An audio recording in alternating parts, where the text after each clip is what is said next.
tak kenal maka tak sayang, jadi mari kita perkenalkan diri kita masing-masing. Halo, nama aku Adira Ramadhanisha Putri. Halo, nama aku Amira Divana Ramadhani.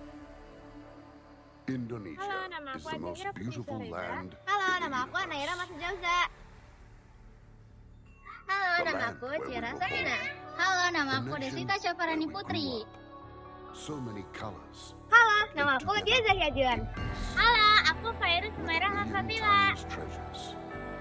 Halo, nama aku Farah Alicia Aziza. Halo, nama aku Kalifah Saki Kamilia. It's not Halo, just nama aku wonder. Kansalila Sakina Madani. Indonesia is a wonderland. Oke teman-teman, jadi hari ini aku dan teman-teman aku bakal bawa kalian keliling ke Kalimantan Selatan.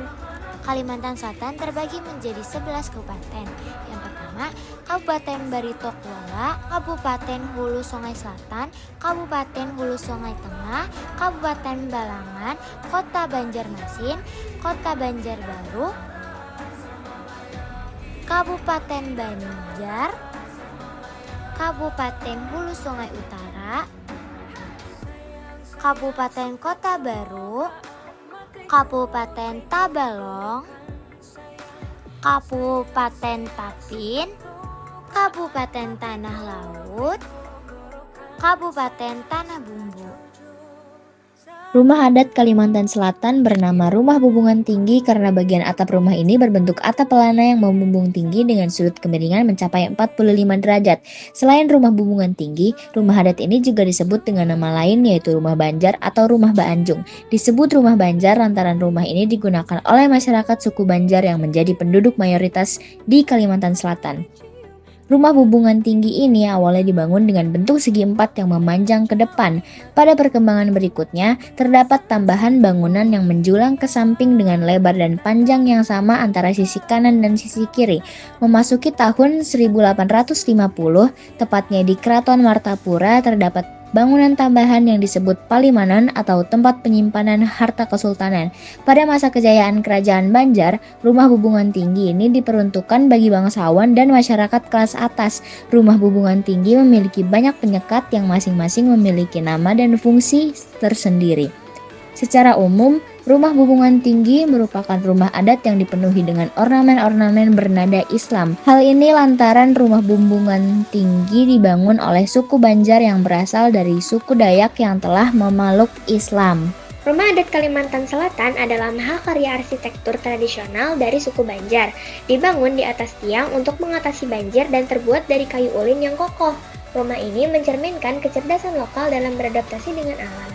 Sementara atap-atapnya yang menjulang tinggi melambangkan hubungan manusia dengan Sang Pencipta. Ruang-ruangnya dirancang untuk menjaga harmoni keluarga dan menyambut tamu dengan ramah. Ukiran khas motif flora pada dindingnya menjadi simbol keindahan dan keselarasan hidup. Rumah adat ini bukan hanya tempat tinggal, tetapi juga cerminan dari nilai-nilai spiritual, adat, dan kearifan lokal yang diwariskan turun-temurun. Sebuah bukti bahwa seni dan budaya dapat menyatu indah dalam kehidupan sehari-hari. Bahasa di Kalimantan Selatan, khususnya bahasa Banjar, memiliki peranan penting dalam kehidupan masyarakat. Bahasa ini menjadi identitas budaya, alat komunikasi sehari-hari, serta media untuk melestarikan tradisi dan nilai-nilai lokal. Dalam konteks sosial, bahasa Banjar juga memperkuat solidaritas antar warga. Tradisi bahasa yang menonjol di Kalimantan Selatan ada 4, yaitu syair Banjar, yaitu sastra lisan yang berisi petuah atau nasihat. Yang kedua madihin, seni bertutur berupa pantun berirama yang biasanya diiring alat musik tradisional. Yang ketiga pantun Banjar, dan yang keempat ritual adat. Bahasa Banjar digunakan dalam upacara seperti aruganal, yaitu syukuran besar, atau membuntang, ritual memanggil hujan. Berikut adalah beberapa contoh kosakata unik dalam bahasa Banjar, yaitu salah satu bahasa lokal di Kalimantan Selatan. Ada abut yang berarti ribut, acan berarti terasi, aci atau baaci yang berarti dandan atau berdandan, acil yang berarti bibi atau tante, guring yang berarti tidur. Pakaian adat Kalimantan Selatan memiliki karakteristik yang kaya akan warna, corak, dan detail. Itu mencerminkan kekayaan tradisi dan juga pengaruh agama Islam yang telah menyatu dengan budaya lokal. Ada 2 busana adat pengantin dari Kalimantan Selatan. Yang pertama ada baju bagajah gamulik, baular lulut. Busana pengantin ini diciptakan sekitar abad ke-15, yaitu merupakan busana pengantin Banjar pertama yang dipengaruhi budaya Hindu yang terbuka pada bagian dada. Nah, baju ini dihiasi oleh ikat pinggang yang terbuat dari kain songket dan juga penutup kepala berupa kopiah atau ikat kepala yang terbuat dari kain tradisional. Lalu yang kedua ada baju Ba Amar Galung Pancar Matahari.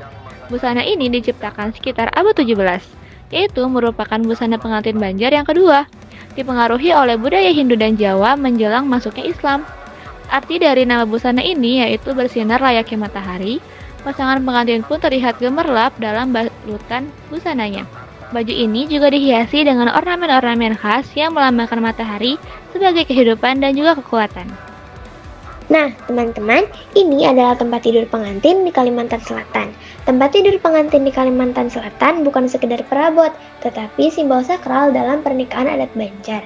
Dipenuhi dengan hiasan kain berwarna cerah seperti merah, kuning, dan emas. Tempat tidur ini melambangkan kebahagiaan, keberuntungan, dan kemakmuran bagi pasangan baru. Ornamen bunga dan sulur-suluran kerap menghiasi bagian kepala tempat tidur, mencerminkan keindahan cinta dan harapan akan keselarasan dalam rumah tangga. Tempat tidur ini biasanya diletakkan di ruang khusus yang dihias megah sebagai bagian dari... Di Kalimantan Selatan memiliki ciri khas alat musik loh. Ada panting, kalampat, sensapi, kintung, kalangkupak, kuriding, dan banyak lagi lainnya. Yang pertama ada panting, alat musik yang berbentuk seperti gitar tetapi lebih ramping tanpa lekukan, terbuat dari kayu, senar, kulit, dan zat pewarna. Fungsi alat musik ini untuk hiburan, pengiring tarian juga digunakan untuk upacara adat. Yang kedua, ada gamelan Banjar. Gamelan Banjar ini terbuat dari berbagai bahan seperti logam, kayu, dan kulit hewan. Alat musik gamelan ini berfungsi untuk mengiringi tarian dan upacara ritual adat Kalimantan Selatan. Kalimantan Selatan memiliki alat-alat tradisional untuk mengelola makanan yang dipakai hingga sekarang, yaitu pertama, bubu. Bubu merupakan alat tangkap ikan yang digunakan oleh nelayan di Kalimantan Selatan. Bubu berbentuk corong dan terbuat dari bambu, rotan, atau kayu. Bubu disimpan di aliran sungai atau laut dangkal, lalu didiamkan selama 1 hari untuk menunggu ikan tertangkap. Bubu umumnya dianggap sebagai alat tangkap yang ramah lingkungan yang karena tidak merusak ekosistem laut. Kedua, mesin penepung.